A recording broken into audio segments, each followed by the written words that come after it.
Green as It Gets products are designed to fix problems that are difficult any other ways. Look at this hedge. Terrible on the left. When we treated it, it's beautiful. Or how about this hillside that had wildflowers planted? Almost dead, barely growing with untreated, but the treated side was beautiful. Or TurfMAX. Oh my goodness, what a difference.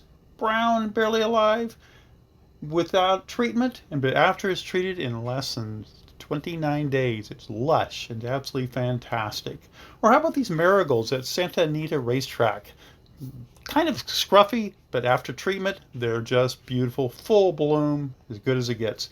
Or at this local landscaper, here's some pansies. They were alive, not too bad, but we treated them, and in 29 days, they were lush and full and beautiful.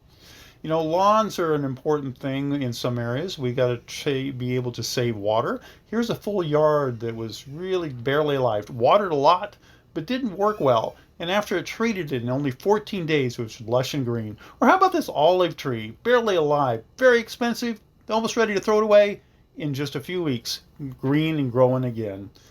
I love this citrus tree, barely alive. In only 26 days, it was full and lush, and you can see it has flowers. It was going to fruit. Well, here's why it works. The roots. Most lawns are 3 inches deep. In only 6 weeks, you'll see roots that are 24 inches deep. And that's the difference you'll see between treated and untreated. It's just fantastic. Or how about these petunias that were at USC? Dying, not great, but after treatment, they were lush and full and absolutely beautiful. Or how about this yard where these photinias have been in 3 years, and after we treated them a year later, look how much they grew, full and lush. Or how about this yard? Not very good looking lawn. It went to beautiful, but look at that citrus tree. It was small and yellow, and look how much bigger it grew. Or what wife wouldn't want to have this flower bed with all the beautiful color after treatment with GardenMAX? So how about this hedge at Taco Bell? Barely alive, scruffy, bad, but full and green.